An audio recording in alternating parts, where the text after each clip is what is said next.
Wonder-Achievers is a comedy podcast. We're just three friends hanging out in an apartment talking about whatever's on our minds. That being said, there may be some strong language, sexual references, and irreverent humor. This is all for the sake of comedy, entertainment, and the free expression of ideas.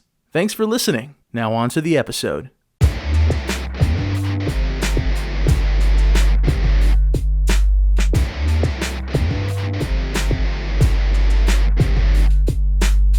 So what were we talking about? We were talking about, while you were gone, we talked about a lot of things. And honestly, we stopped each other beforehand because I was about to... Yeah, we didn't unload. Yeah, I was about to unload and rant and be like, well, this is what should, biasly, my opinion, here you go, blah, blah, blah, because of this, blah. Is this going to be the first pod we don't talk about pedophiles? No.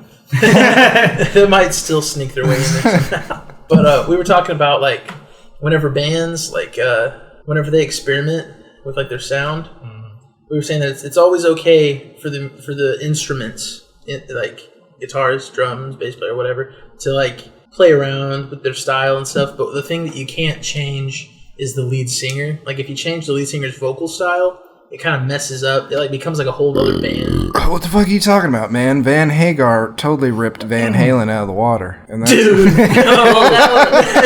that's blasphemy.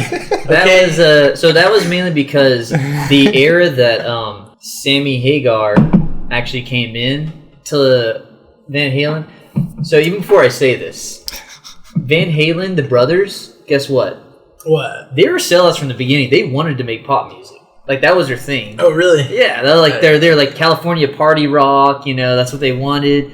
And so the fact they got to have the chance to work with Sammy Hagar, they're like, oh, one, we have a vocalist that's good, and two, David Lee Roth was good for what he was good at, but he wasn't like classically just a good vocalist or traditionally what you would expect. He was more of a showman. Like, he was a good front man. Yeah. Decent vocalist. He could be super drunk and wasted, you couldn't understand him a thing at the as concert. long as he could do those crazy screams. Yeah. It was a good show as long as he did that and like an eagle kick. Exactly. And by that point too, Van Hagar, once they came into that scene where they were Van Hagar, you have to think about it too. That was the turning point where the 80s became super poppy with like the power ballads and stuff like that. That was the 80s I hated. You know, where they were just straight up, we're all gonna sound the same. What about the 80s pop? So some of it was good. Like, you're not gonna shit on like New Order, are you? New Order. That's what I'm talking about. Like the what's that genre called? Post punk? No, it's like New Wave. Yeah, New Wave. Well, New Wave was cool because like you had like groups like The Cure and the Smiths and Talking Heads. Like, it was like punk. It was like, punk is awesome, but there's only so far you can get just playing like three chords and screaming your guts out. Yeah. So they kind of had to like breathe new life into punk. Yeah, in the late 80s, what punk inspired actually was the early grunge movement. And that's when you had like Soundgarden, all these guys under that label Sub Pop in Seattle. Like Mudhoney? Yeah, Mudhoney. Oh my god, they're so good. But anyways, to go back with Van Hagar, they got really big because Van Hagar, I mean, you already had Sammy Hagar fans and you had Van Halen fans. I mean, obviously a lot of hardcore Van Halen fans didn't like that, but they ended up gaining a new crowd. You know, it's kind of like, you know, somebody were to sell out, they really did sell out. So they sold out and it was like, oh, they're creating a lot of fun pop songs that are catchy and we like it and it has awesome guitar, you know, behind it. And that's awesome, you know, like that was their niche for a long time until eventually they're like, oh yeah, or this sound's fading away, we need to bring back our lead singer. Yeah, I mean, I don't like any Van Hagar's stuff, but all of their albums, while Sammy was in the band, like went to number 1 on the charts. Yeah, like, so that's true. That's one of those things where like when people judge how good a band is by how many top songs they have, like that's why I don't like that argument, because Van Hagar wasn't a good, they weren't good. I don't know. I didn't think they were good. I just thought they had, you know, good catchy music. They were perfect for the music landscape at the time. Yeah. But nah, Van Halen all the way. Ice Cream Man. Yeah. I'm your ice cream man. Stop me when I'm passing by. Oh my, that's still like my favorite. Oh yeah, and I've never heard that. You never heard that song? He's like, I got bananas, Dixie cups, All the flavors and push-ups too. I'm your ice cream man. Stop me when I'm passing by. Like it just. But he's like their ice cream man, but he's like more of like a traveling prostitute because he's saying about how he'll stop by these ladies' houses to like bang them. Yeah. He was cool. That's why it was fun. He's a cool ice cream man. Makes me want to be an ice cream man myself, Evan. Johnny. What, be a prostitute? I mean, you can. I just wanted to sell ice cream. Oh, yeah? What, we're going to have a modern retelling of, what's that movie with Dustin Hoffman? The Graduate? No, where he's a Rain pimp. Man? Where he's a pimp. Dustin Hoffman was a pimp. I don't think I've ever seen the movie where Dustin Hoffman was a pimp. Yeah, it's this old-ass movie, like, from he's a pimp and he's pimping out this fucking cowboy dude. Let me see here. Movie where Dustin Hoffman was a pimp. It was Midnight Cowboy. Midnight Cowboy. Yeah. Are we gonna have a modern retelling of Midnight Cowboy? I'll have to get acquainted with the original telling, but then we can have a retelling. Yeah. All right. Watch it, man. Take some notes. We'll write a screenplay. Okay. Yeah. We'll. You know what I want to have a modern retelling of? I was telling Evan, I just watched a couple weeks ago. I just watched Boogie Nights for the first time. Oh, nice. And Mark Wahlberg? Yeah, Mark Wahlberg with his epic schlong. I don't think it'd be as entertaining if it was set in modern day. You don't think so? No, it'd just be a fucking dude jerking off on webcam. That's the Boogie Nights of the modern era. Well, you see, it's a lot sadder. And Boogie Nights was already kind of sad, like plenty sad. Yeah, you say that, but there's a thing called OnlyFans we talked about. Plus, we also the modern day Dirk Diggler would be on OnlyFans for sure. Yeah, and it'd just be a fucking weird dude getting high and jerking off in his bedroom. If he looks like Chatterbait. If he looks like Mark Wahlberg, though, that's what makes the difference. Exactly. But it's not going to be as entertaining of a story. No, it's not. I feel like the high class partying lifestyle of pornographic filmmakers is gone because of the internet. Yeah, I mean that's true. I mean, I don't know, you can make porn right now, Evan, and people. Yeah, anybody can make porn, so it's as long as you call it amateur, and that's niche. That's a niche. Yeah, you got to carve out your category so you can appeal to certain demographics and grow your audience. I don't know. I've been kind of thinking this just crazy free access to porn we have might be a societal bad. It is. I think I mean, that's kind of been a bad thing for a long time. I think the how readily accessible pornography is, especially to kids, young people who may not understand what's going on when they stumble across this on the internet. It can lead you down a dark hole if you just keep looking for more and more extreme stuff. And it's kind of funny too, because I remember when I was a kid and the internet was around, but when you played on the internet, you're like, oh, I finally found this code to play this awful graphics game. It was always about, those dumb online games. Yeah. It was always about those like flash games and stuff. Yeah, you didn't think porn was on internet. I didn't think about that, but I did find tons of magazines. I remember watching porn on dial-up, man. Really? Yeah. Really? It took 30 minutes to load a 1-minute video. When you were a kid. Yeah.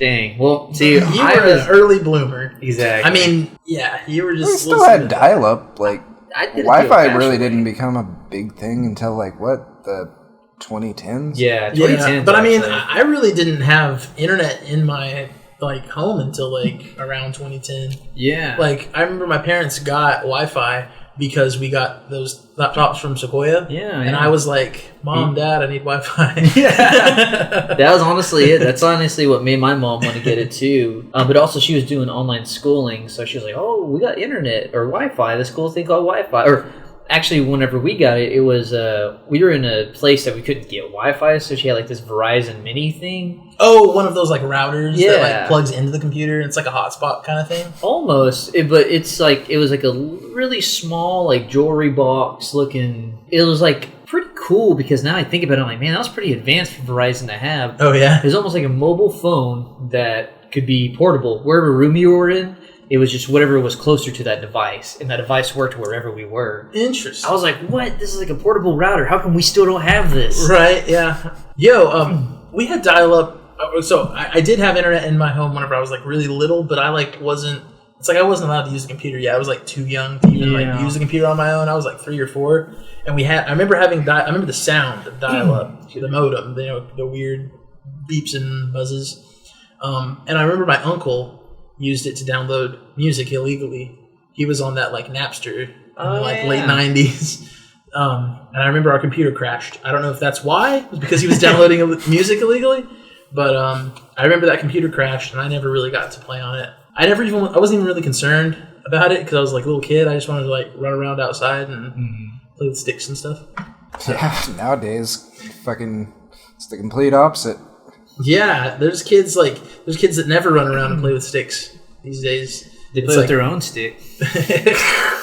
They got that tablet. And they're playing with a different kind of stick thanks to the internet. Yeah, it's crazy because I remember back when I had to be really sneaky about it, and when I found out my uncles had a secret like magazine stash of like Playboy and Penthouse and all this other stuff, and even like my dad back in the day had it under like the bed and stuff. And I was like, I'm so sick, I gotta stay home, blah, blah, blah. And then when I got to stay home, I was like, I know where everything is. I'm a genius. You know what? Okay, so I don't know if this was my earliest exposure to something that would be considered like lewd material, Yeah. But this is like the earliest that I can remember was so one of my aunts like knew that I was into like manga and anime. Yeah. And so one time she like comes to visit the house and she brings me this like stack of manga, and like a bunch of it is really cool because it's like some old back issues of Shonen Jump. And it's got like Shaman King and Yu Yu Hakusho in it. And I'm like, okay, yeah, this is really cool. But then there's some like volumes of this manga called Negima. And it was, she didn't know what it was, she just saw manga and she thinks they're all the same. And so she like got it for me because she thought I'd like it, She didn't realize there were different genres. And this particular title belonged to the harem genre. And so I'm reading this thing and it's about this like 12-year-old boy from England who's like a magician, and he goes to teach English at this Japanese all-girl school, and he winds up in all of these like accidental sexual situations with all these girls. Like he'll bump into them in the library and she'll like fall over him and like her panties are showing, and like he accidentally like gets pushed into a door and it's the girls' locker room and they're all naked inside taking a shower and stuff. And I was like, this is not Dragon Ball Z. But, so yeah, that's my earliest pornographic, or not really, it wasn't really porn, but it was like close to, it was erotic, I guess. Yeah. What amount of pedophiles would you say, like, if you had to take a guess, watch anime? I'll bet you there's a lot. Okay. I'm sure there's like a genre of it in like the underground like hentai scene. Well, I mean, you know all the like lowly shit, don't you? I don't know what that is. It's basically like underage hentai. Like they draw them to make them look underage? No, it's like the stories, they're underage and shit. Like so the characters are like underage. Yeah, the characters in the book. But there's this whole... Is there like an argument about how it's not really I follow like a it's couple of real? YouTubers that are into like the anime shit, and like every so often on Twitter I'll see like this big deal like drawing underage characters naked isn't a problem and it's not pedophilia. Yeah, right. Well, okay. Bullshit on that. I do say it's fucked up, but there is a weird point there that it's not real.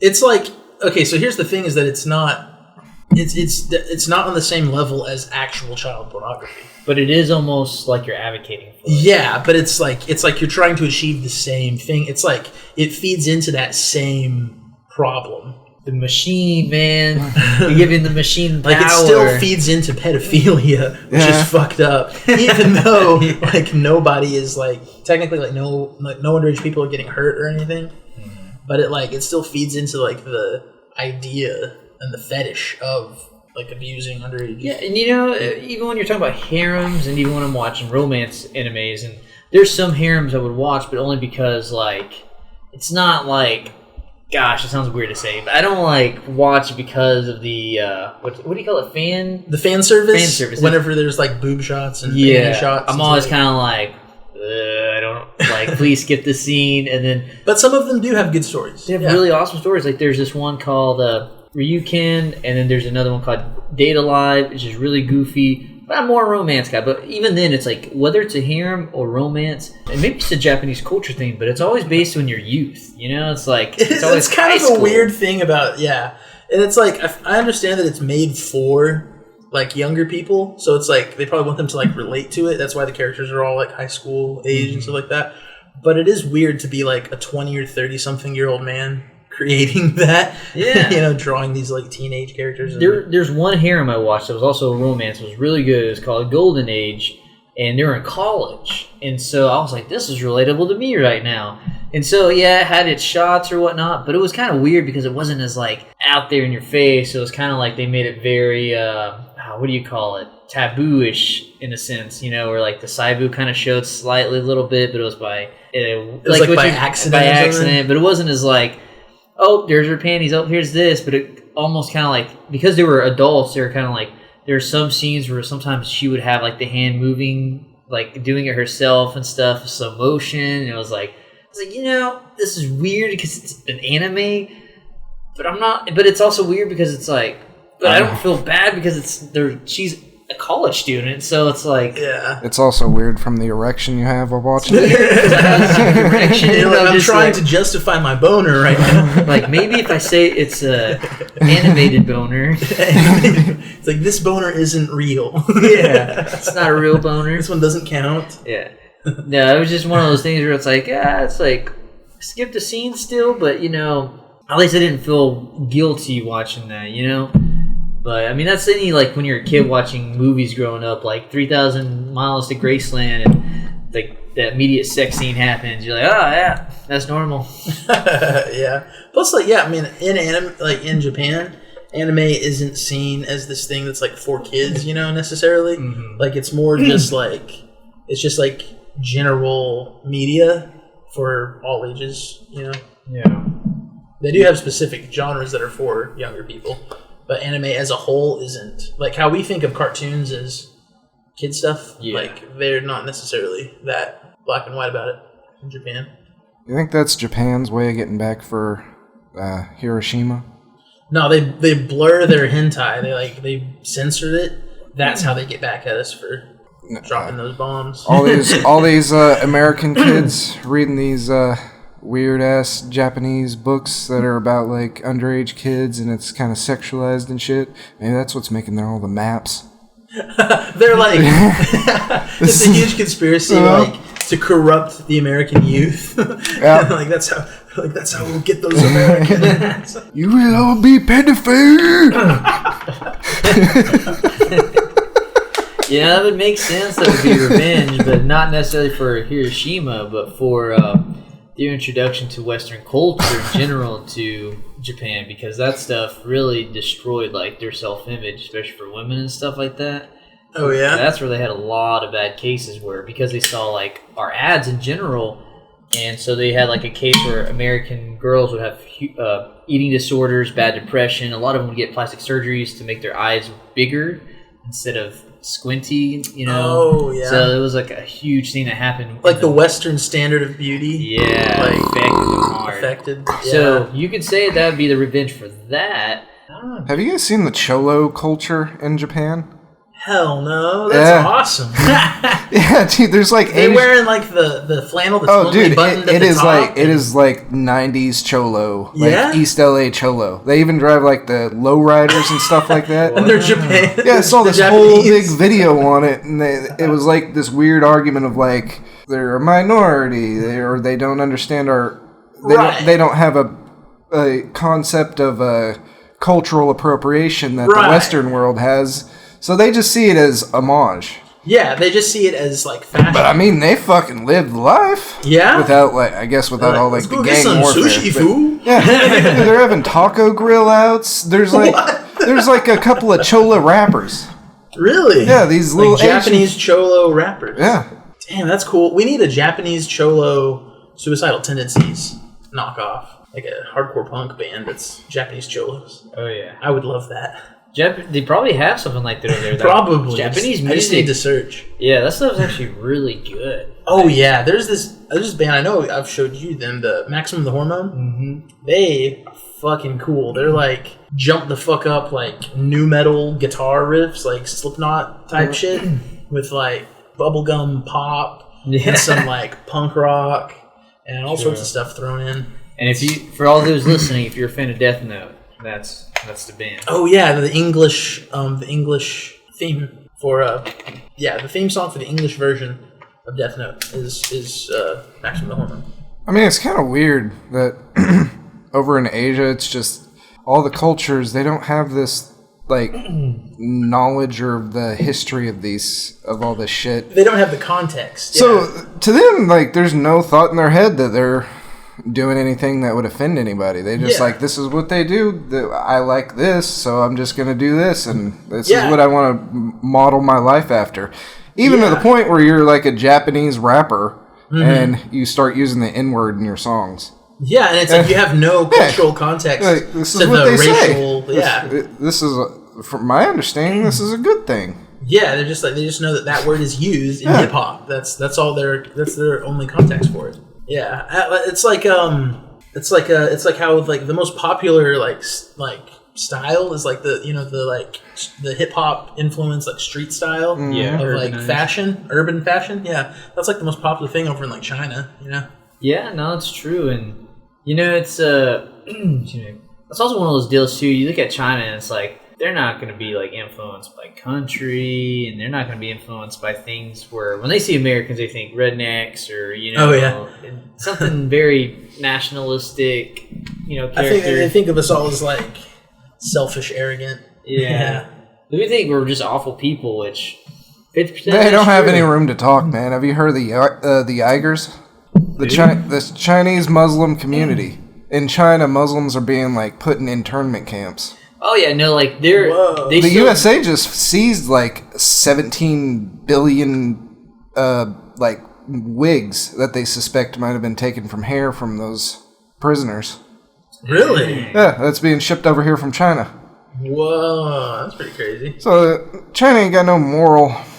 Well, I mean, that's not all Chinese people. Same thing, like how their image of okay, I'm talking about the government. Yeah. Well, I mean, our government, they're right to think that our government's fucked up. You might say they have no room to talk, but like they. But do we have internment camps in the USA? Well, we kind of do right now, in a sense, with like ICE. We have we do have internment camps in the USA. We have the ICE camps that are holding the kids from Mexico that are getting deported.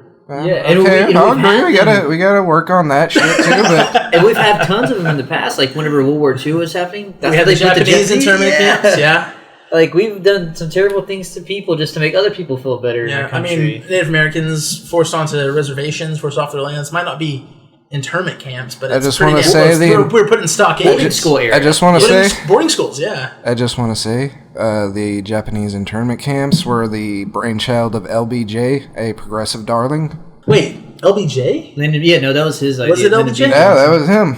Yeah, because he was the one that had to take over because he was the one who threw all the bombs and everything down. So he had to be like, we got to make sure the American. That was Roosevelt. No, that wasn't. That was Roosevelt. Are you sure? It was FDR. FDR. I'm thinking it's the three letter. Oh. Yeah, like the three letter LBJ, FDR. Yeah, FDR. It was FDR. Yeah, Roosevelt. Which that is a stain on his presidency for sure.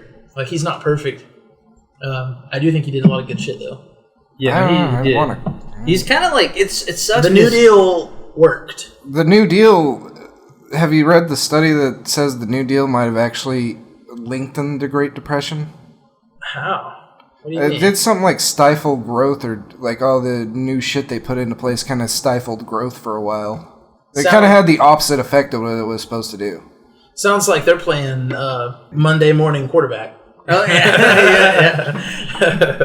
It's crazy though, because like there's a lot of presidents we can look back into like the past and say, oh man, he was great, and then you're like, maybe he wasn't so great. Like nobody's perfect. They all do like bad things and good things. Some do more bad things than good things, and some do more good things than bad things. But I mean, I don't think you can get into that position in a political hierarchy and not be compromised in some way. Yeah, because I mean, like being Native American, like you have to be happy that FDR ever became president because we would never be sovereign. You know, like he helped us. Unless I'm thinking of the other Roosevelt. One of the Roosevelts were the ones who allowed us to. Teddy Was it Roosevelt? Teddy? Was it Teddy Roosevelt? Teddy did. It was under Teddy Roosevelt that like allotment happened, and like that wasn't a good thing. No, but I'm thinking of like the one where he helped us get out of the Great Depression. That was FDR. FDR helped us out of the Great Depression. Yeah, it was him. He made sure that not only did we get national parks and everything, but in part of that, he wanted to make sure all the tribes ended up becoming sovereign. So he was a part of that. Teddy Roosevelt did the National Parks program. Yeah. So I see I'm getting them mixed up. The Roosevelts, yeah. Yeah, so one of the Roosevelts were the ones that were really awesome. And they were like... But see, they were awesome to a point, and then obviously they have their like... See, Teddy Roosevelt, I've heard, like, you brought him up one time before on an episode, but I mean, he is quoted as saying the only good Indian is a dead Indian. Yeah, no, that's true. So it's like, it's one of those things where it's like, any of the policies that he enacted that may have benefited us, it was probably in some sort of, like, weird political reason. Kind of like how Abraham Lincoln freed the slaves because he thought it was a good political move, not because he was, like, this perfect, idealistic person. And whenever he also said that he thinks that the freed slaves should then be moved back to Africa because he didn't believe that they would mix into the culture here. Which he was right for a long time. They couldn't. Well, I mean, it's not that they couldn't; it's that they weren't allowed to. Yeah, we were okay, my bad. That sounds awful. Okay, right. I know. Was right. My bad. That sounds awful. But I know what you mean. Though. Yeah, they were not allowed to become part of the greater culture. Darn you, Miller Lite. Anyway, I think I'm digging David Duke Grant.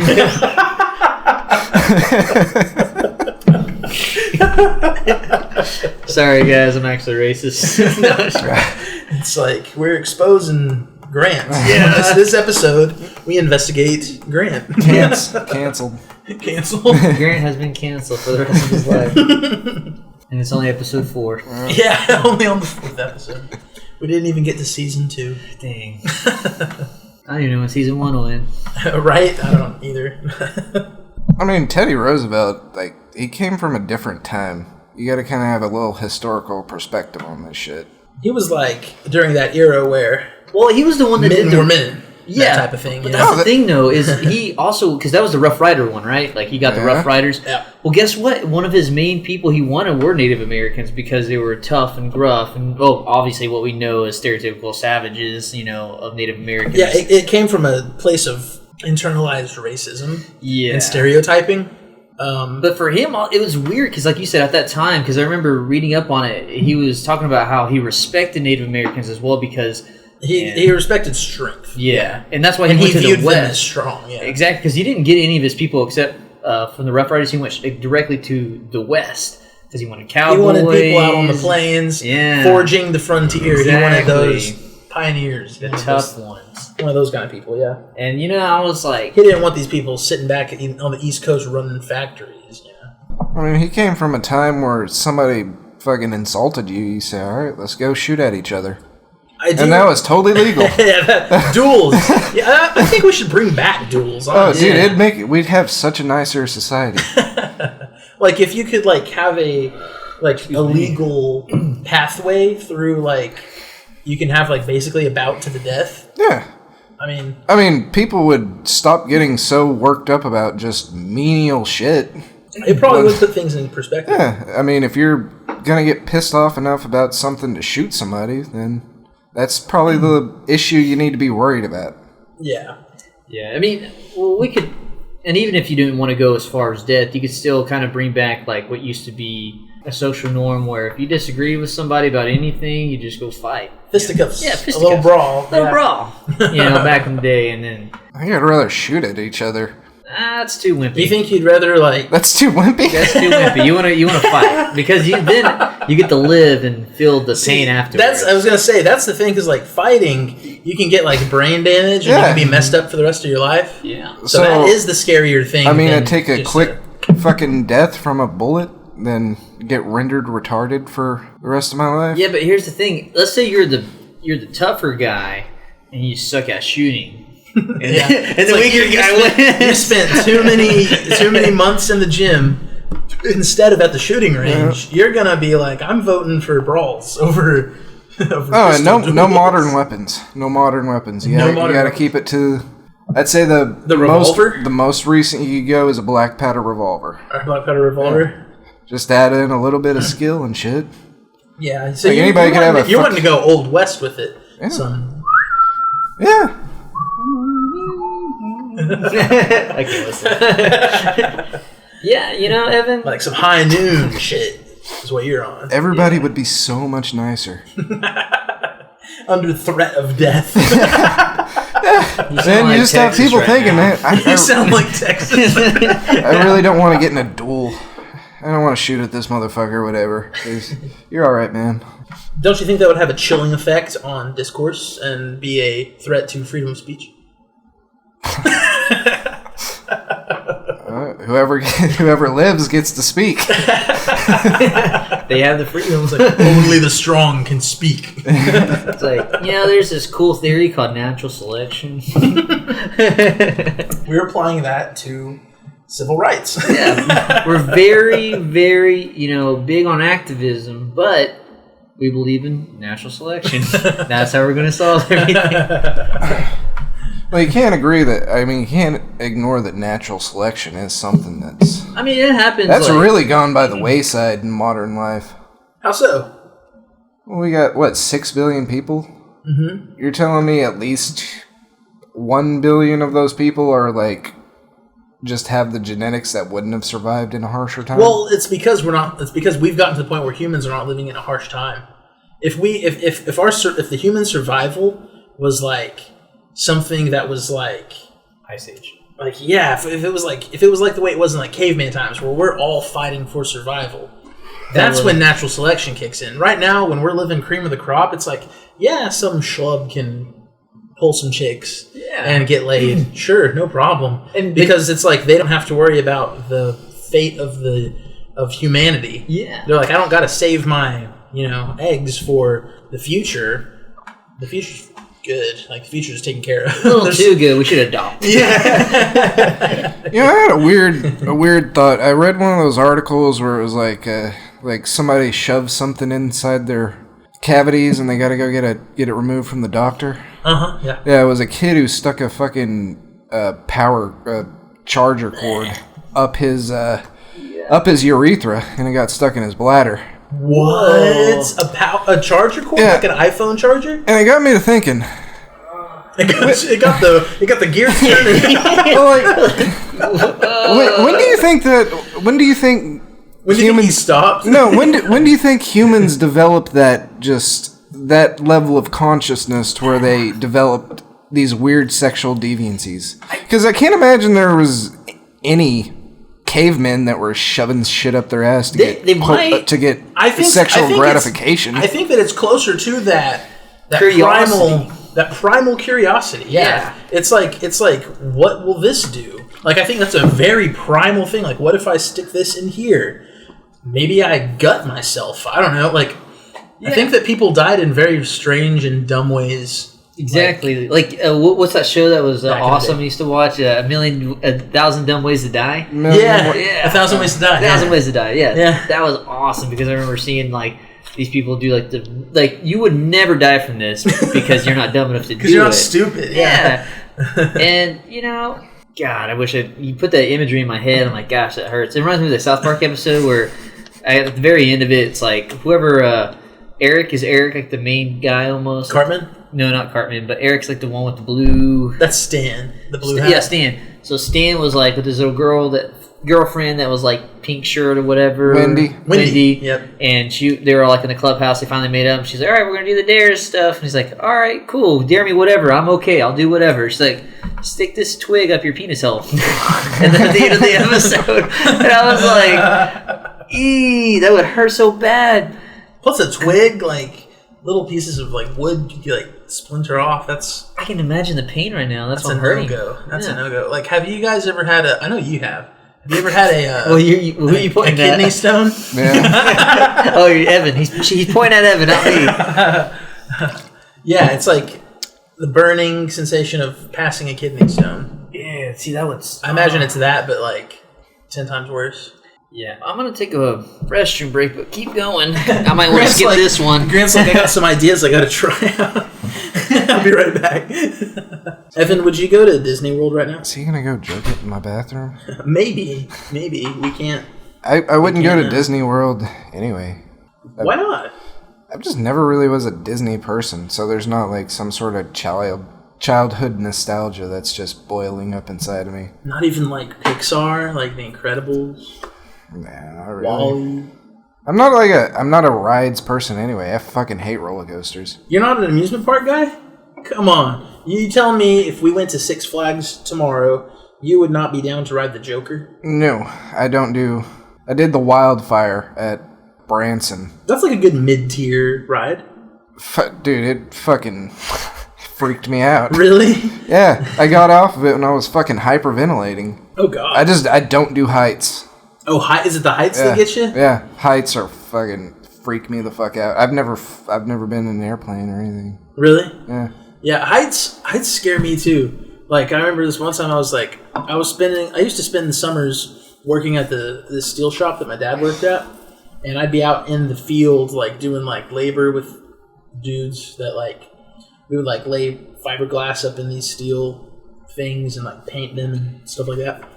And, I was climbing up on top of this steel structure, like a half tube or something. And I got up there and did whatever we needed done, but then they had to get a forklift to like come pick me up off of it because, I don't do heights. But see, it's whenever I'm in control of myself, whenever it's up to me to get down, that's when I get worried. I feel like I'm going to fall. But if I'm in a roller coaster, I'm like, this isn't out of my hands. I can't save myself if something goes wrong, so I'm just going to let it go. Whatever happens, happens. And I'm going to enjoy myself. And that's how I came to a place of peace regarding my fear of heights and also my love of roller coasters and amusement park rides. Oh, fuck that, man. I've had stress dreams about heights. Really? Oh, recently. Like, I've had a dream, like, at one point that I was Spider-Man, and the entire time I was just freaking out because I couldn't handle being that high up. You're just like screaming through the city of New York. You couldn't do anything. No, not that one. Yeah. It's like, I didn't know Queens was so big. That's fucking funny, man. Yeah, I'm not even joking about that. That's an actual dream I've had. You're Spider-Man who was scared of heights. Like every kid's awesome dream. You're like, this is the worst dream I've ever had. Nightmares. It's like being Batman and being scared of leather. Bats. Bats, yeah. He is scared of bats. Yeah. He wants to share his dread. Have you seen that Cyanide and Happiness bit, John Batman? Mm-mm. Yeah, it's Batman, but he's like a salesman.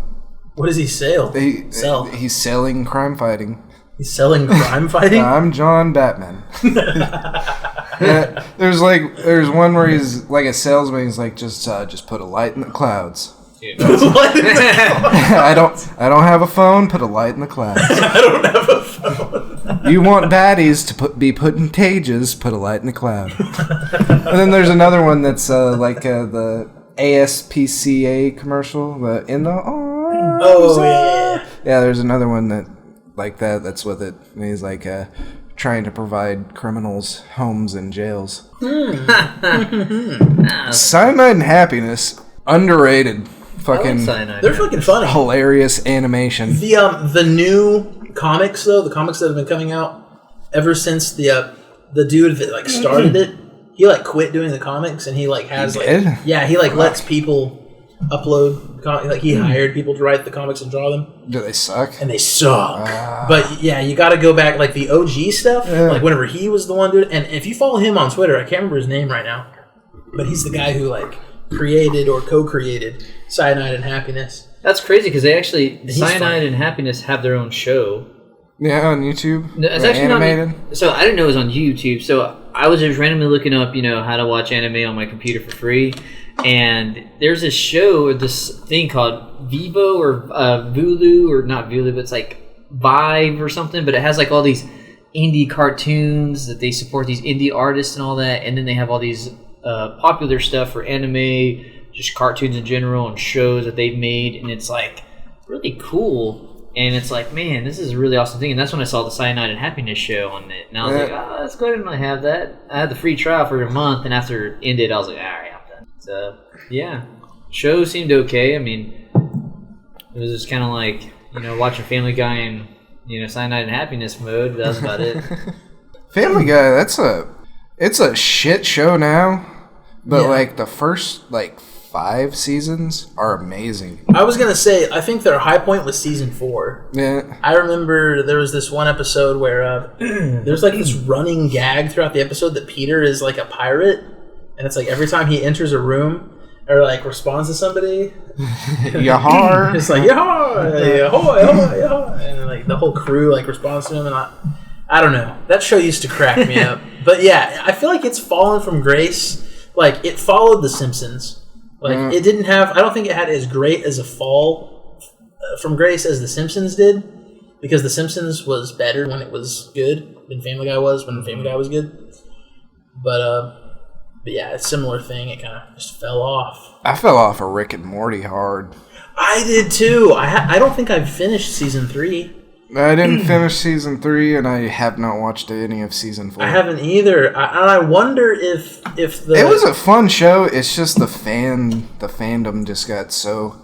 Yeah. I mean, the people that were like the meme that were really like, oh, this show is so smart. Yeah. Oh, yeah. But the people that are like, Rick Sanchez is right. Yeah. And like, I agree with the way he behaves. But even more, even equally annoying are like the anti-fans who are always like, if you don't get the show if you think it makes you this much smarter. That's it's true. Totally not that. It's totally not that way. The both ends of them, both ends of the spectrum are annoying. Yeah, but like, oh my god, yeah, I saw pictures or not pictures, but videos of like fans whenever the Szechuan sauce thing happened. Fans would go to McDonald's demanding Szechuan sauce, and they're like, we do not sell Szechuan sauce. And there was I saw like a 20-year-old man spasming on the counter of a McDonald's yelling, I am Pickle Rick. And I was like, I don't think I can support this show anymore. Yeah, it's pretty crazy because like the whole point of the show when I was watching it, like I thought it was pretty funny, honestly, because it's just so like out there. But it's like season 1 and 2 are like stellar, pretty great. And it's one of those deals where like I watch it and it's like, oh, this is cool because their whole message for the entirety of the show in reality is just do your thing and be happy. Yeah. Like, it's almost like you could take it as like nothing matters and you could be like down about that, or you could take it as like nothing matters, so do whatever you want. Yeah, like, or it's like a freedom. Nothing matters in the sense of who cares what everybody else thinks. Yeah. Because that's what Rick Sanchez is. He's like that anomaly that's just like he disrupts society and barriers and all that stuff and breaks them down. And at the end of the day, even though he doesn't care what other people think, he cares what his loved ones think, and that's why he has that depression thing that goes over back and forth. So he's a unique character just because he actually cares about his family but tries not to show it. That show had a funny roast on revolutions. Well, you remember the Purge Planet episode? At the very end, whenever they finally finish the revolution, and all of a sudden they're trying to rebuild society, and the whole conclusion they come up with at the end is just to do the same fucking thing. And it's funny because like that was after that episode, I really loved that song, Tony's or whatever. It feels good. Have you seen his new show, Solar Opposites? I was gonna say, I feel like maybe even the creators are getting a little burnt out of Rick and Morty because they made that new show. It's good. Is it good? It's pretty good. It's got like 8 episodes on Hulu. Man, there's like this whole like subplot going on through the whole season of the alien kids keep shrinking adults and putting in them like this big old like a terrarium that they built. And so like there's this running deal of like this society that these people who've been shrunk down created in this whole terrarium. And there's like a dictator and all this shit. It's fucking nuts. I'll have to check that out. That kind of reminds me of like the that episode of Rick and Morty whenever, like, Rick's spaceship is powered by a battery that has a smaller universe in it. And everybody's solution was to just create a smaller universe to power their universe. Yeah. It just keeps going and going. Yeah, it's like, I think that theory was made by, what's his face? Or, it wasn't made by him, but the one who popularized it was, who was not R.L. Stine, but like the other creepy writer that everybody loves that makes movies out of, like It and stuff. Stephen King. Stephen King. Like The Dark Tower. That's what that is. That oh, theory. yeah. Yeah. So, but I mean, not the movie. The movie sucks really bad, but the Isn't book that series. the one that had Matthew McConaughey in it? Yeah. The Dark Tower? Yeah, I remember I saw that and I was like, Matthew McConaughey in like a spooky movie? That I've seen where this goes before because he was in a terrible Texas Chainsaw Massacre movie. He was in a really good horror movie in the 90s. I can't remember the fuck it was called. Was he? Yeah, it was like, it was also, what the hell's his name from Aliens? He's like the game over guy. Oh! He died not too long ago. Yeah. Bill... What's the his fuck name? is his name? I gotta look this up. He's again. in Club Dread, too. Alright, here we go. Back from where Doritos. Let's see, here we go. Bill Paxton. Bill Paxton. Yeah, he was, Paxton. McConaughey was in a good, like, horror movie with Bill Paxton in it back in the day. It's a pretty damn good movie. Like, people were shitting on McConaughey for a while there, saying he's not a good actor or anything, but he had some solid stuff in the 90s. You think so? Mm-hmm. Was it called Frailty? That's what it is. That's a good movie. It was in 2001, actually. Oh, yeah, that's a pretty damn good movie. Let's see here. It's a psychological horror film, and it was also directed by Bill Paxton. Ah. It was his directorial debut. The plot focuses on a strange relationship between two young boys and their fanatically religious father who believes he has been commanded by God to kill demons disguised as people. Oh, so their dad is like a murderer, but he thinks he's killing demons? It's a good movie, man. Damn, I'd that say sounds check interesting. it out. It kind of sounds like kind of gives me like a Seven vibe, a Sixth Sense vibe. You know, that late '90s, early 2000s horror drama. Yeah. There's a fucking movie. Oh, Good Time. Good Time. It's by the Uncut Gems director. It's got Robert Pattinson in it. Oh, it's by the what are they called? The Zaxby brothers? I don't know. It's not the Russos. No, it's not the Russo brothers. It's Softies. The Safdie brothers. Yeah, I haven't. It's on Netflix. I haven't watched it yet, but I heard it's just as fucking stressful as. Wasn't it their like kind Uncut of Gems? Wasn't it kind of their breakthrough? And then Uncut Gems is like, now that people know who they are, they got to make Uncut Gems. Yeah. Like, type of thing. Yeah. I think I heard about this and I haven't watched it though. Yeah, have you guys checked out Hannibal Buress's new stand-up special that he just dropped on YouTube? It is pretty good. I only watched half of it so far, but it's really good so far. And I listened to him on the Joe Rogan podcast talking about it. Nah, I haven't watched it.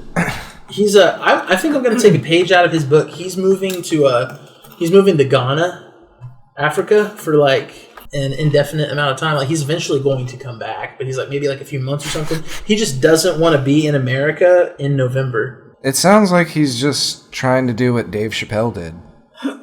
Oh yeah, like go away and then come back and be like this. Dave Chappelle did the same thing, man. He quit Chappelle's show and he went to Africa. Yeah? Well, yeah. the only difference though is like Dave Chappelle was like on top of the game. Right. Like Hannibal Buress is He's not pretty on top. fucking popular. He's very popular, but he's not on top of he's the not game considered the best comedian. Like at the time that Chappelle's show was airing, Dave Chappelle was already recognized as the best stand-up comedian. And they actually say that was probably one of the best skit shows of all time. Like, definitely. That's how good it was. Yeah. Like it was better than Mad TV. It's better than In Living Color. SNL. Better than In Living Color. Yeah, I think Chappelle's show was fucking almost as good as all that. Yeah, almost as good as all that. Whitest Kids You Know is my favorite sketch That show. one was really good. That was really that was my child. I feel like that influenced my sense of humor a lot. That was a really good show. That fucking I remember Abraham Lincoln skit where he's like heckling John Wilkes Booth. I remember watching it back when it first came out when it was on fucking Fuse. When Fuse was on Fuse? Yeah. It debuted. First two seasons were Fuse. Damn, I must have not started watching until like the third because I didn't start watching until they moved to IFC. See, that was a I'd rarely see them on IFC, but Fuse is really where I big when I first got satellite. See, I should have watched it, Dude, because Fuse I watched Fuse. Fuse was damn That was good. a crazy good network. That kind of became the NTV of our generation. Yeah, Fuse TV was great. I watched like the Dudesons. I watched this guy. I can't remember what it was. It was a guy that had like a talk show, and he would show like clips of extreme sports, and he would talk to a professional. Dang, I forgot. I know what you're talking about. But he was like a dude, California dude. That's how I learned about Matt Hoffman. Oh, really? Yeah, because I was like, oh, dude, that's Matt Hoffman. Yeah. Because my grandma randomly bought us BMX bike posters out of nowhere for our birthdays. Here's a BMX thing, extreme. 90s kids, you guys like this stuff, right? Yeah. She's like, I was like, this dude's as old as Tony Hawk. Broke his mini bones probably. Maybe more. Did you ever watch the Rad Girls? Yeah. The female jackass? Yes. Yeah, I got in that Whitest Kids You Know and that. I was watching the shit out of that when What about Fuse that, was lit. Who was that skateboarder that was known as being like the master of like rigging? Like he could like build ramps and rig stuff together. He had a camp called Camp Woodward, and like kids. Is it? It's not Mullen, is it? No, it's not Rodney Mullen. It's this dude with a big beard and long hair. Oh, his name's he used to be Viva La Bam's best friend or whatever. It's like God, what's his name? Is it Jack? It's not Jack. He died, didn't he? No, I know who you're thinking of. You're thinking of. Are you thinking of Ryan? Yeah, Ryan Duff. That's what I'm thinking of. Yeah. My bad. Camp Woodward. Who started that? Gary Ream? Maybe his name is Gary Ream? Let me see. I'm going to look him up. Gary Ream. Unless he was just a man with the money. Maybe he was just the man with the money. Yeah, that was not him. This is like an old dude. Unless you're talking about Rob Dyrdek. Rob Dyrdek, no. Not the Fantasy Factory. Yeah, I can't remember his name, but yeah, he was known for being like a rigger.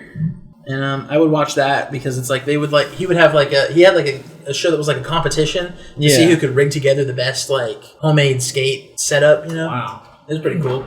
A few moments later. It was, because you vanished out of my life, I don't know, and then you came back. There was like, so there was a weird time, yeah. Let's talk about it. Are you recording? I'm recording now. All right, so cool, yeah. Go ahead. Yeah. There was a weird time where like, it was like after I left for college, like this was like, I mean, for me, this was when it started, was when I left for college, because I was in a relationship that was very toxic. And I was just like, I was very isolated and like, it's like I should have ended it, but I don't know. I never knew how to be the bad guy. I never knew how to break up with people. So that's why that went on for so long and ended really badly whenever I finally decided to end it. For all you guys who are out there, I'm the bad guy. And I'd gladly help be the bad guy. Exactly. Sometimes you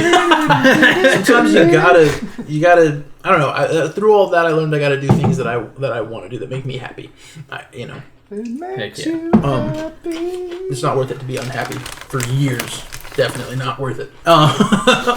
Like if you can't avoid it, that was the last 7 years of my existence.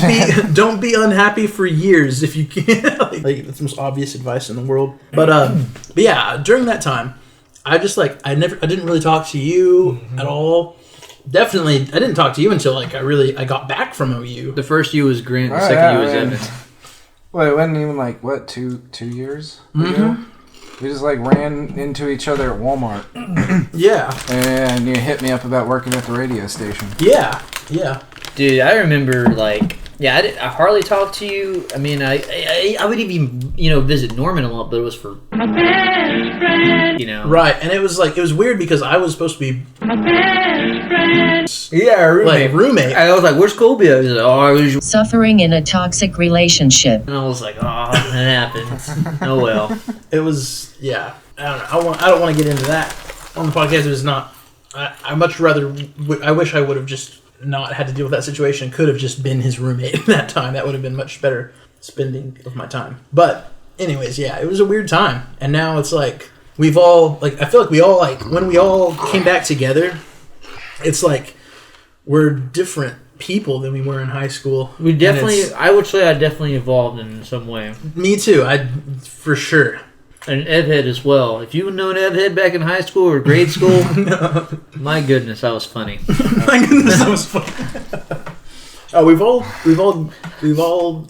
I think we're in the so back then, like high school and before, That was like our base form. Yeah, exactly. We're in the mid form right now, and we have yet to evolve into a Charizard or a Venusaur or a Blastoise, you know. I can feel the itch coming now. Yeah. I'm glad to hear you guys say that because I've been questioning whether I peaked in high school. Really? I don't. No way. Was. If anybody's peaked in high school out of us three, it'd probably be me. You know what I mean? What makes you say that? Just because, like, think of like, you know, I used to, like, you know, brush it off like it was nothing. A lot of people, from like just different groups and, you know, different parts of school, whether you're an athlete, not athlete, or whatever, they're always like, Grant, man, you're so cool. Grant, you're so popular. Grant, you know, you're this, you're that. And they put me on this pedestal I did not belong on. And I just eventually accepted I was on a pedestal.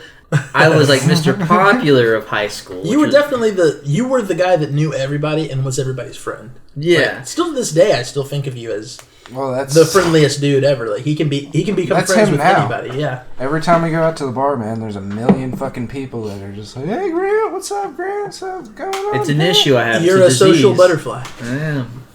But it was one of those things. I say that to say this because just like what you're saying, you had your times, and just like Evan, you're kind of not on the podcast just yet, but we're gonna get to you eventually. But you had your little time, but for me, dude, after high school, like, I mean, it was great. That first year was okay because, you know, I made some new friends. Yeah, and I consider best friends now as well. Mm-hmm. I was still in a relationship with the girl I liked back at that time. But man, let me tell you something.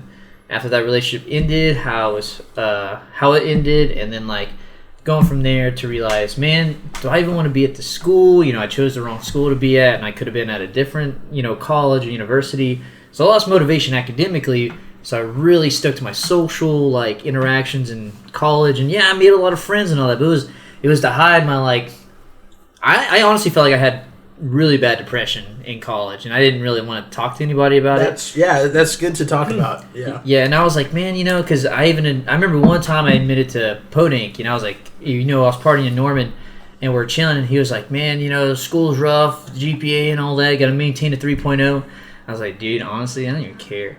I have a GPA of 2.1, and I have to, as long as it's a 2.0, I get my Gates scholarship. That's all that matters to me right now. So yeah, I had a similar feel in like the first 2 years of college. Like it sucks because I like you, I got the Gates Millennium Scholarship, which is like basically it's a free ride to whatever school you can get accepted to. Yeah. So, you know, I choose OU, and I'm at this great school, but because I'm just like suffering in this terrible relationship, instead of doing the right thing and like ending it, it became like a really toxic thing, and I just like let myself kind of fall down a hole. Yeah. And my academics suffered because I was like struggling with this thing of like, I got this opportunity with this scholarship, so I should do something important. I should major in like some kind of engineering, mechanical, or something like that, or you know. And then I was like, but then because that wasn't what was in my I wasn't passionate for it. So then I didn't want to do the schoolwork. I didn't want to go to class, and my studies were slipping that first year. And then I got it back together the second year, but I still wasn't happy. I was just performing better because I was like, I'm not going to lose my shot at college. Yeah. You know? And then ended up being what I needed to do was get home. So I came back, transferred to NSU, came back to Tahlequah, reconnected with my family, because it's so crazy because I talk to my parents all the time now, but during those 2 years that I was away, I like only talked to them during like holidays when I would come home and visit. Yeah. Like I never really texted or called, and it was like I was just really isolated from friends and family. So I came home, you know, transferred to NSU, reconnected with you guys, reconnected with my family, and that's what gave me that support system to finally get out of that bad relationship, start doing things for myself. And I changed my major. I started majoring in something that I'm passionate about, making the best of the situation that I found myself in at that time. And like, I mean, if I could go back, I'd do it, you know, I'd do it differently, but the way that it turned out, I'm happy for, you know, the benefits of the way I turned it around and the way that you guys and my fam helped me turn it around, you know?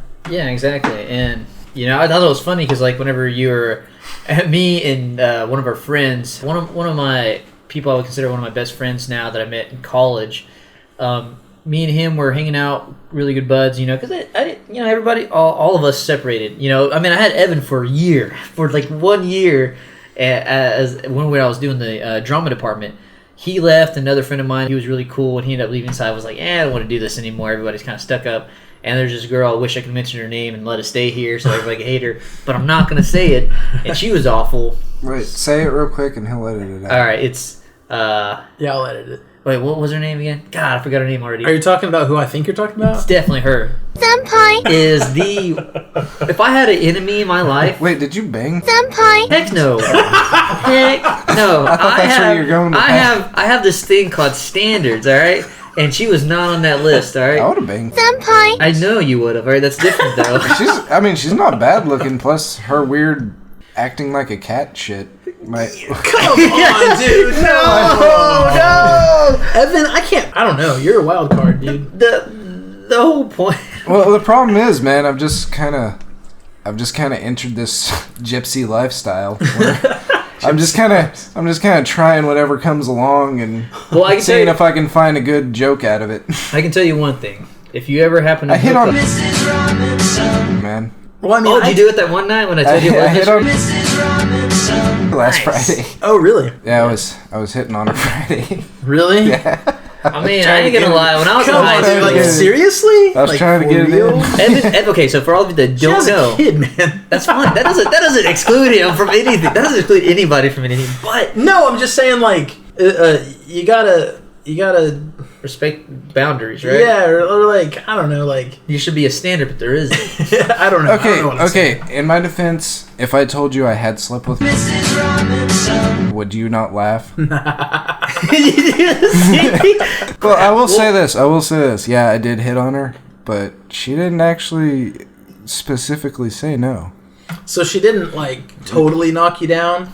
It wasn't a total rejection? It didn't even seem like a rejection. It seemed more like Why a didn't you- confliction. Oh, a confliction? Like, Oh, those are the... I might go for it, but it's just kind of weird. When I was in high school, there were so many girls that would just sexually harass me the entire time, but I would just laugh it off because I didn't care. I was like, but I was kind of freaked out because like, please don't. Right, but like as a guy, especially a guy at that time, Yeah. it's like you think that like you're supposed to like want this kind of attention or something. But then you get it and you're like, oh, this is kind of awkward. Dude, Yeah, I would have weird. fucked so many teachers. What? If you were in Grant's position, you would have just been like banging out the whole staff. Oh yeah, I mean it's definitely gonna be a little weird. It's gonna be weird with your brain in 10 years, probably. That might mess up your development, but god damn, that is a childhood dream. It's a real catch-22 when you think about it. Like, do I want to be all right in the future, or do I want to live out the childhood fantasy? Dang, that's tough. But it Yeah. wasn't tough But for me. so at the time. so they would give you some weird attention. You'll give me weird attention because it was like I don't know, like when I saw myself, because in 2009 I remember we're 8th grade, we're transitioning to high school, Yeah. and I remember going to like all my life I've always been the skinny one in my family. I've always had like skinny issues. I'd eat a lot. I'd try so hard to gain weight, and even the weight I did kind of gain was unhealthy, but I still liked it because it was there. And I saw in 2009, I saw like this guy, freaking is Jay Cutler, the bodybuilder. He's my favorite bodybuilder of all time. The greatest build I've ever seen. He looked exactly like the Incredible Hulk that we know nowadays. And I was like, oh my god, I want muscle like that. Like, how do I get muscle? That's awesome. So I was like, okay, well, I'm going to play football. Or I didn't want to play football. I just wanted to lift weights. But I played football because if you couldn't lift weights. So I did that. Unfortunately, thought I was good, so I had to play varsity and everything. But nonetheless, I was trying to work out and I couldn't get it. And I didn't think I had a good body because I didn't have a lot of muscle. So everybody else, like, man, they could gain mass. I can get super strong, and I gained zero mass. I gained zero muscle, zero mass. Later on, realizing it was my nutrition. Are you trying to tell us Coach Sandusky tried to suck dick? You know what? Oh, put me in cold. I'm ready to play. No, it was just one of those deals, right? I didn't think I had a good body, and so like when girls would do that to me, I was always like, what the heck? Like, why are they like just randomly like trying to touch my nuts? Why are they trying to like glide around my like chest? Like they're always like, they don't just like touch me. They like, you know, for a second like, oh, that's cool, that's whatever. They're like, they grab me and just like really slide their hand very sexually on my chest or like my back or my butt. You know, like, oh god, okay. So are you gonna willing to bleep all these names out? Sure. Okay, so I'm gonna try to name as many as I can remember. Roxanne! It was one of them. Jada Pinkett It Smith. was one of them. Didn't she cuck her boyfriend? Hardcore, yeah. That's why I didn't want, like, she would always give me the advances while she was with her boyfriend. Yeah. Her boyfriend, which was my cousin, and I also couldn't do that. Yeah, so my cousin, and so she was always giving me these advances. Like, one time, I did something cool. You know, I always do these random epic cool things that I think are cool and I brag about. And I'm bragging about it right now. So we were in this Cherokee class learning Cherokee, and then I was like, it was Friday, but we didn't, like, we usually play marbles. And he was not letting us play marbles. And I was like, Mr. Teacher, if I do 10 one-arm push-ups right now, because I was practicing this for the whole week for some reason, because I was watching 300, and I saw him training, you know, like back when he was like a kid, they threw him in the wild, he was like doing one-arm push-ups, and they were beating him to death while he was doing it. And I was like, that's awesome, I want to be able to do that. And so I was like, if I do 10 one-arm push-ups, will you let us go play marbles? And everybody's like, yeah, come on, let him do it. And he was like, okay, all right. If you can do 10 one-arm push-ups and I'll count, then we'll go play marbles. And Jada Pinkett she Smith. was in that class, but so was her boyfriend. Awkward. Yeah, So you're awkward. about to do some one-arm push-ups. I'm about to do some one-arm push-ups, but not for her. Right, not for her, but she's there. Yeah, and you have to think about this, people. When I was in high school, my focus, this is going to sound really weird, I had girlfriends, but you want to know why they never worked? It was, 60% because they were very manipulative, but the other percent was because I didn't care about them because I was never focused on them. Like I just You didn't care about dating. Yeah, I was just kind of like, man, I want to do football, I want to have sports, I want to do this. I was really competitive, really. Kind of like how you hear me talking right now. I'm like, if I have my mind on something, I'm just going to do it for a bit, Right. Was it kind of like one of those things where it's like society tells you that in high school you're supposed to have a girlfriend, so you kind of just do? Yeah, well, they also asked me out, and people thought I was gay, so I was like, nah, I'd rather not seem gay, and I'm going to get a girlfriend, I didn't know that people thought that. Yeah, well, I didn't. I heard someone say it one time, and I was like, oh, never again. No. I was getting none in high school. Like You're getting nuns? Dude, literally fucking... Dang. Seducing nuns? No, literally, I got nothing during high school. What? Not even like the hippie girls? Dude. There were hippie girls? Or hipster girls? I said hippie. Emo goth girls? Emo goth girls? No, it was literally the last semester of school of my senior year. Really? Yeah. I was hooking up with one chick. Another chick two other chicks were trying to hook up with me too. You had a glow up. That's what that was. It's when you cut your hair. It's when I cut my hair. Dude, man. Plus, I think that's whenever I just kind of totally... I noticed whenever I just completely stop giving a shit, that's when I tend to start attracting more people. Really? And I was just so I was just so far done with high school at that point. Like, yeah. I took off mostly blow-off classes whenever I went to my college courses. Half the time I wouldn't go. Yeah. Senior year was so fun in high school. Definitely. Yeah. Like, no responsibilities. Dude, like, okay, bleeping names, I guess. Yeah, we're bleeping names. Well, I was hooking up with a at that time. Okay. And then was trying to hook up with me. Dude, she was like hot. sending me titty pics and shit. What? Anyways, go ahead. Did you know that she's dating like a SoundCloud rapper? Yeah, you told me I that. saw that. Yeah, he's cool. And then the first semester of senior year, I was kind of about to start a thing with. Like, I about hooked up with her, but. How'd that fall out? It's gonna sound so fucking stupid on my part. Okay. It was her haircut. She had that really, really short, like buzz cut cop haircut where the sides were shaved, and her hair was she had real Bobby short. Hill hair? Oh yeah, but yeah, it was fucking crazy short. And you just like I remember couldn't that. do it? I remember that. Yeah, I it don't wasn't know. as short as you're I talking remember- about though. I remember No, she it had- was real. I mean, the sides were completely shaved. Yeah, but I mean, it might have been like a LaRue fucking faux hawk. Yeah, Oh, but yeah. it laid over on the side though. I remember that haircut. Maybe I remember. I remember she did cut her hair a lot. It was it just she was too boyish with that haircut. Damn. So you just couldn't do it. If she still had like her medium shoulder length hair that she had mostly through high school, I would have gone for it. But it was just that boyish haircut. I was like, I literally feel like I'm kissing a dude. You shallow bitch. Yeah, I know. It was one of those people that had like one of the coolest personalities. She's like, she was probably one of the most chillest people I've ever met. In my I had life. so much great dating opportunities, and then I went for the worst possible fucking thing You in my could've- life. You could have And gone that- with us if you and her had become a thing.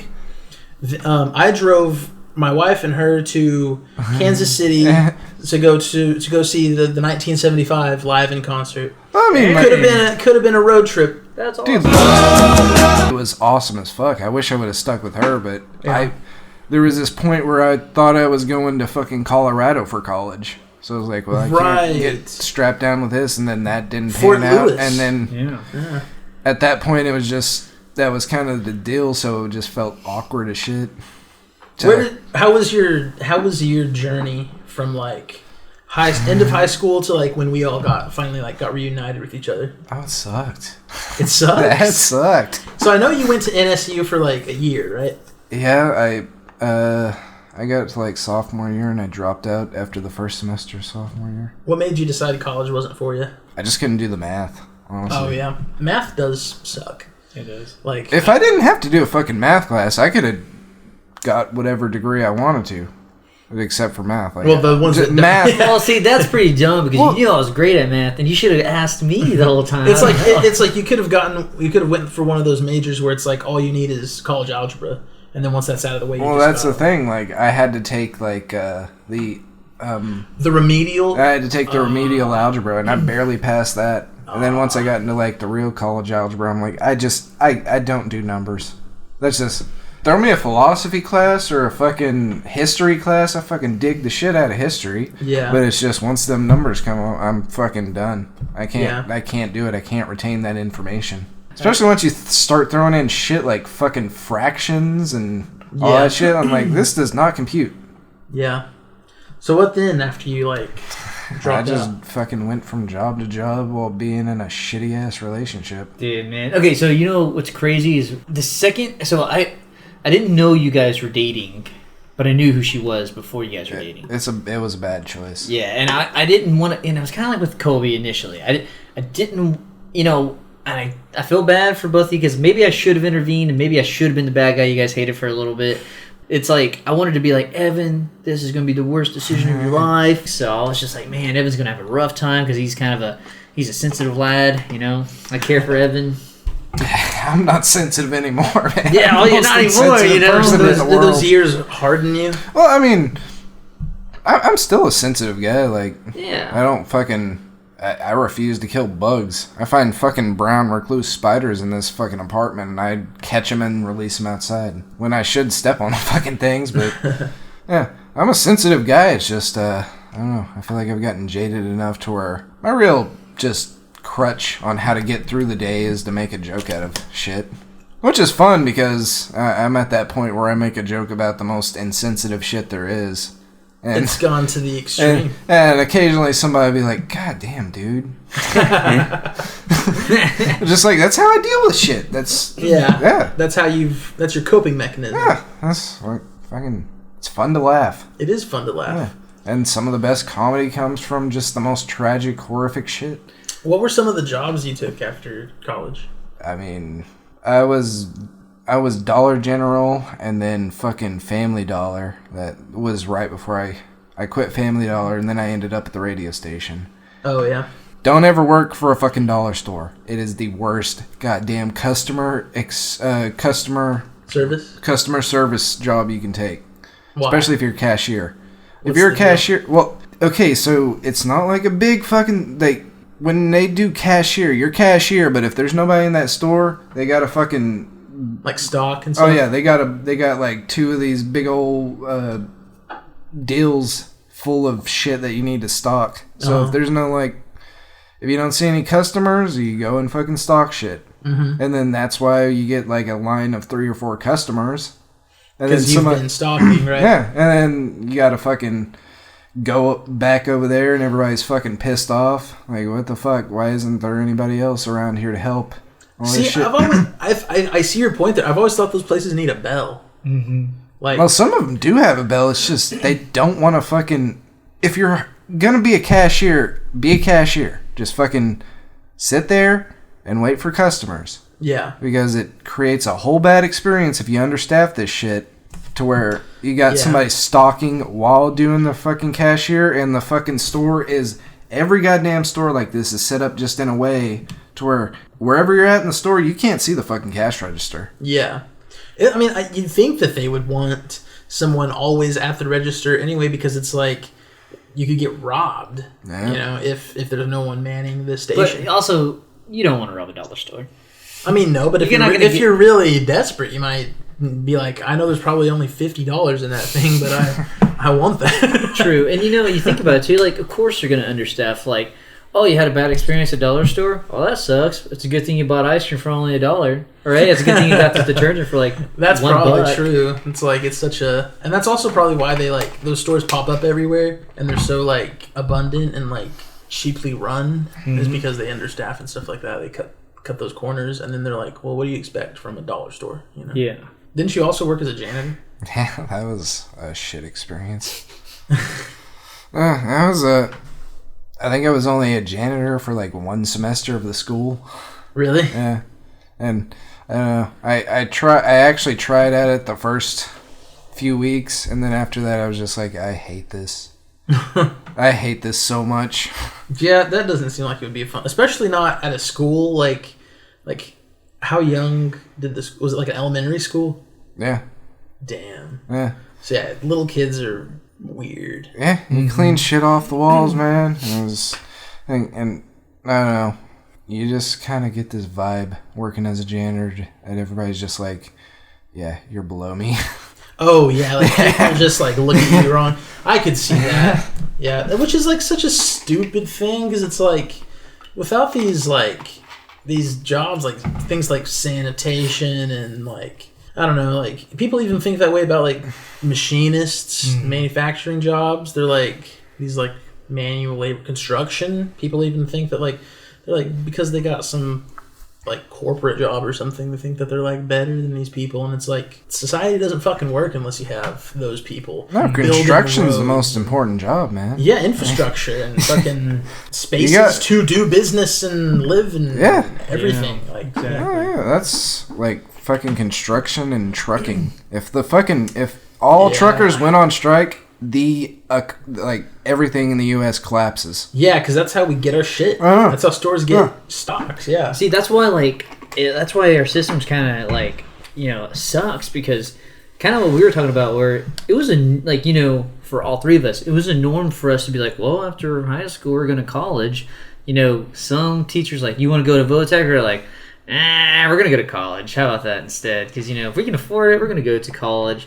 Not realizing, man, if I went to vocational school, I would have had a career within 9 months, or even shorter, maybe 2 years, still shorter than college, and had a really good paying job and not needing to worry about job security. Well, that's the weird thing, man. Like, I don't know, that kind of gets pushed to you. Like, you think of these big, crazy dreams of, like, the dream job you want to have, and this is what I'm going to do, and how do I get that? Oh, I go to college and put myself into debt. Yeah. When that's the real thing. Like, trade jobs, that's pretty quick schooling, and you're guaranteed a job. Yeah. Like, as long as society just stays together, you are automatically going to have a job, and probably pretty good paying job. Yeah. It's just that's work that people really don't want to do. Yeah, it's work that people like, it's not fun work. Yeah. But it pays well. Mm-hmm. And I think that, honestly, it's like, if you're going for something... Like, if you have like these really big dreams of being like I don't know, like an actor or musician or something like that, a creative, yeah. Like, I mean, there are some creative routes that require schooling, require college, but then there are some that are like you kind of just gotta like get out there and get your foot in the door, and it's like making money while you work at that. Yeah, would be like a good like having a trade, like learning a trade would be a good way to like have some steady income while you work on that dream of yours, you know? Yeah, and if I thought about it, like, because, I like music a lot, and being a musician, like, that would be, like, an end goal for me to get paid playing music. And it's like, why didn't I go to a vocational school?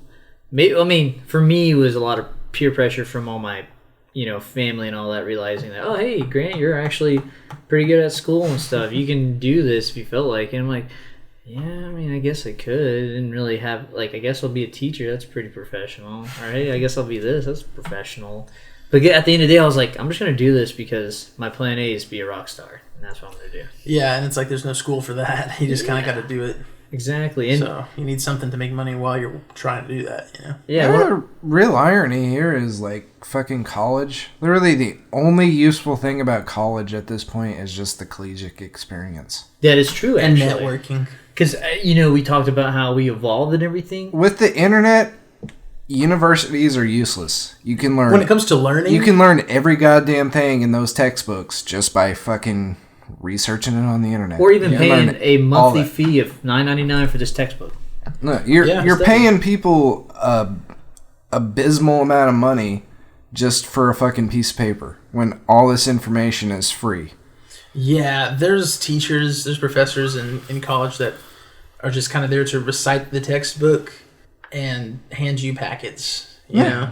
But then there are also good professors. Yeah, I mean, like college can be a very good experience. I think it's just that it's kind of it's seen a decline over the years, I think. It's a dead system. If not now, it's going to be completely dead. I'd say in 100 years. I just don't know what would take that place. If nothing else, it might just all be online. Just everything's online. Yeah, that would make sense because, like, and Corona is going to give us a good taste of that. A lot of the colleges are going to stay online for this coming up semester. I think that is actually something that I could see Evan's point of that pushing people away from traditional college because, a lot of schools are staying online because of COVID-19 and they're still charging the same amount as if you were attending in person. Exactly. Living on campus and all these other fees and stuff. Expensive and textbooks, even if it's ebook. The only problem with that is the socialization aspect. Yeah, like you're not having the college experience, man. You're not going out. You're not. I mean, that's you have to meet people from different walks of life and broaden your worldview. And that's my whole thing. Is like that's honestly it sucks because I don't believe in the college system. But I do believe in the college experience. So even with my brothers and stuff, even though I'm like, man, vocational school is honestly the way to go. But for your experience to broaden yourself as a person, emotionally, knowledgeably, and even spiritually at times, you should go to college for 2 years just because you're gonna meet some cool people. You might meet the love of your life. You might do this, and you're gonna honestly, your experiences with people are more important than it is in the classroom. Just seeing different perspectives, hearing different thoughts from because at college it's one of the only places I can think of where it's people from all over the country, all over the world come to this one place and they all intermingle. And not only that, but it's not like you find stuck up people unless you're talking about Greek life, of course. But it's people get together and oh, I am free from this thing that's been chaining me down the whole time. I can be me, I can experiment with what I actually am, whether that's mostly drugs. Yeah, drugs, but it can be sexually, drugs, or just straight up I don't know. For me, my big evolution through college was honestly because I was feeling sad and all that, and the thing about socializing a lot is I learned to really think about everybody a lot more, and it really opened my mind up because I was really hardcore on being just this is how everything should be. This is how everything should be. And then I was actually, you know what? I became way more open-minded, way more open-hearted, and I decided, what? Maybe alcohol's not that bad if you do it right. Maybe all this other stuff's not that bad if you're appropriate with it, And sometimes I wasn't appropriate with it, but I was, I still experienced it, and it was man, I opened my mind, opened my heart, and it's I met more people that I actually appreciated, and I was able to get more opportunities in life. Where I'm at in the behavioral health field, man, if I wasn't at that bar singing karaoke that one night, that one person would have never offered me a job. I'm being serious. Like, that's exactly how I got where I'm at. Yeah. It's like things like that. Like, yeah, with like college, having that socialization factor and meeting all these different people and sharing all these different perspectives. It makes you branch out, especially like because like we're here in Oklahoma in the Bible Belt. There's a lot of rigid structure to the way that people are brought up in this part of the country, and there's a limited amount of experiences that you are kind of like allowed to have or told that you're allowed to have. And college can help you see things from a different perspective from people from different parts of the world where maybe certain things aren't as taboo or whatever, you know. And you look at things differently. You try things that maybe you wouldn't try. Like you said, mostly drugs. Yeah, like you said, you find out that that maybe this stuff wasn't as bad as some people told you. Maybe you try something and find out, no, that's not for me, and you're like, maybe that's something that I shouldn't. And stereotype barriers, but also stereotype barriers get broken down for you. You know, like like if you're in our town, you don't experience very much, but then you get to talk to them and see their lifestyle and their traditions, or their culture. You're like, oh man, this is awesome. I'm better for it. I'm better for making friends that were outside of those race barriers as well as like cultural barriers. And people get to find out what Native Americans really are.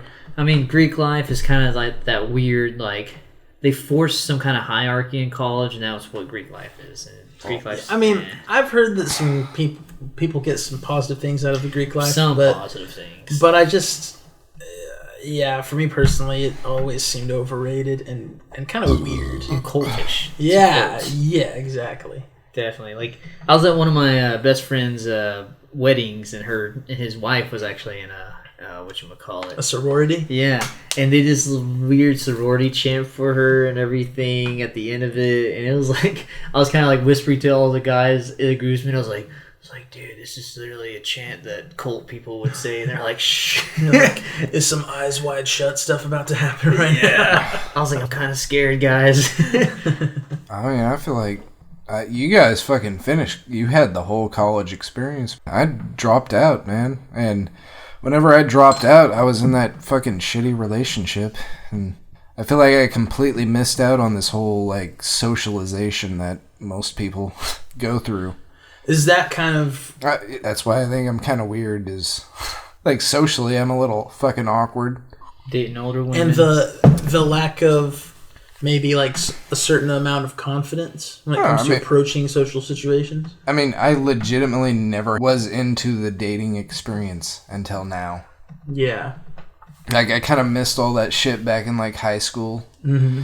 And then immediately got into this long-term thing, and then all of a sudden I'm single. What did that relationship, what did you take away from that? Did it, like, teach you anything? Was it all bad? I don't know. It's all, like, I kind of feel like I got some of the good aspects of a relationship, so I understand, like, there's something kind of nice about just sitting down and chilling with somebody. Yeah. And also, like, I'm not going to completely blame shit on the other person because there's a lot of toxicity that I caused in that relationship, too. So I feel like it, like, whenever it ended and I went through that crazy shit, I feel like I kind of really learned that, hey, fucked up shit happens, but you gotta acknowledge your role in how you kind of damage things. For sure. You gotta own up to your own bullshit.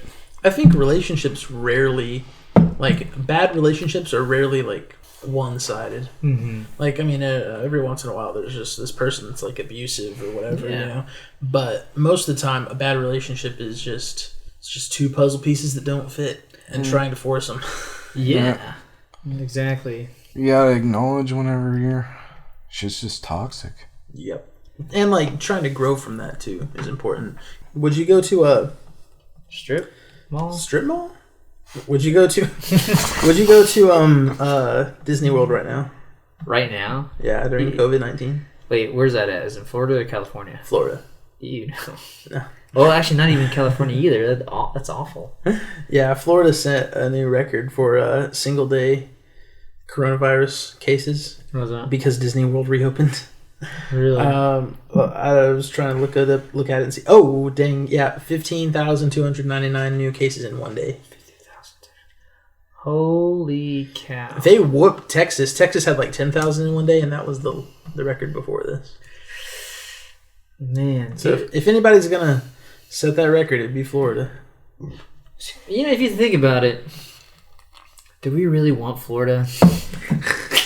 Like, I don't know. Florida, I've always heard it described as just like the armpit of the United States. Yeah, and it's acting like it right now. Well, they got more pedophiles per capita than every other. How do you know that? There's like an entire like fucking pedophile community. Really? Yeah, they made a documentary about it. It's just like this fucking trailer park, and it's all these pedophiles that live there, and they just like do this little support group type shit. Man, we're never going to be able to leave the topic of pedophiles. Yeah. I mean, whenever you got new shit coming out every single fucking day. That's true. But it's kind of the zeitgeist right now. Yeah, it's fucking weird. It's a good thing we're outing each other, you know, making everything aware, and we're just trying to make change. Like, it's a good thing it's all coming to light, yeah. It's like one of those things where, like, you know, if you're religious and all, I'd be like, well, maybe it's like the people trying to make the change so that way your religious figure you worship is happier. I don't know. Like, you got to think about it in a positive way. And that's what I do. Like, I have family in 4th of July. I talk about how everything's so negative and everything. Like, actually, you see negativity. I see, like, positivity everywhere. I see, like, awareness. There's, like, so many people that want to make the world better and stuff. Like, that's the positive part. Like, Trump being elected, I mean, it sounds awful to say, but the positive part is because all those, you know, protests happening, all these people actually, it showed me how much we care. Right, like, can you imagine, it would be worse if, like, that happened and, like, nobody did anything, and nothing happened. Then I'd be like, maybe I should move. I don't know. But I mean, one positive aspect, I truly feel like if Hillary Clinton got in office, we would not have found out about the Epstein shit. You're probably right. Like, honestly, like, it's weird. I hate to say this, you know, Trump being president is good in the sense of, like, now we understand that, okay, this system is rigged, the system sucks, we're going to out everything, more awareness is coming in. Like he was kind of like, it was kind of like he was already about to get to that point, and Trump was just kind of like the hammer that broke the glass. Dude, I secretly, honestly, just hope that the Alex Jones mindset turns out to be true, and Trump's this insane, like, Jesus figure that's coming out to destroy the deep state. If that ended up being true, man, I'd just be like, okay, life is weird, but it's awesome. Yeah, it's like, as much as I dislike Trump, and I don't think that he's fit to be president, this should speak as to my opinion, not saying that Donald Trump is, like, better, but just how bad Hillary Clinton is I do not think it would be better if she was president. Yeah. I think it would be like... It would be different. Yeah. But shit would just be just as fucked up. I think it'd be way more oppressive, honestly. Yeah. And I'm realizing that. And there would be less of this stuff coming to light because, like, I feel like it's coming to light in the chaos of it all. Huh? I mean, we can get 100 years from now and just...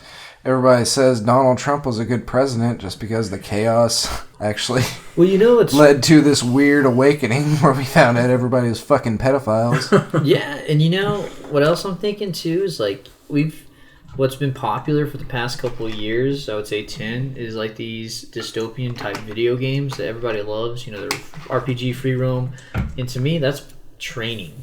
You know what I mean? Like we're training ourselves to get ready for that because honestly, anarchy's going to happen, and it's going to be crazy out there. Yeah. I say it's going to happen, but I want it to happen. Yeah, I think... I was talking to my wife about this the other day.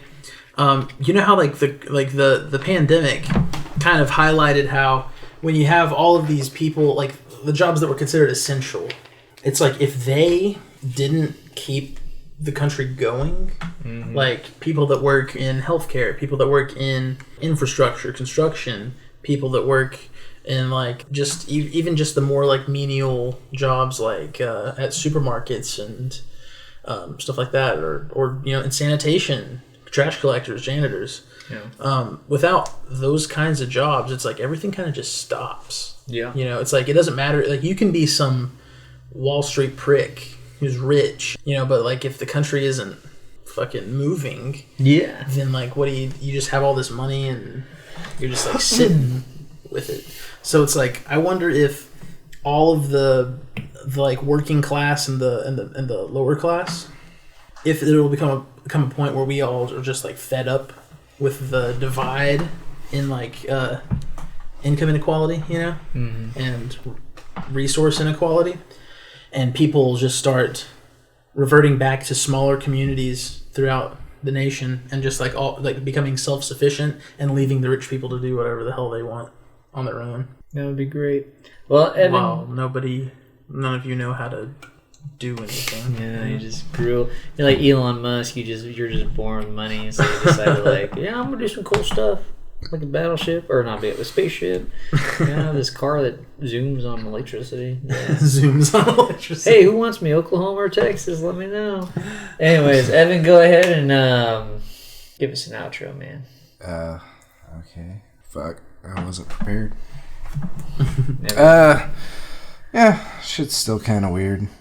So, I don't know, man. We might end up good, end up bad. Just chill out, you psychos. Go jerk off. Hang out with a loved one. Not at the same time. Unless that's what you do. I don't know. Just chill out, man. Everything's going crazy. If we just chill, maybe we'll come to a better understanding of the world than constantly attacking each other. So, yeah, chill out. Fucking enjoy life. Goodbye.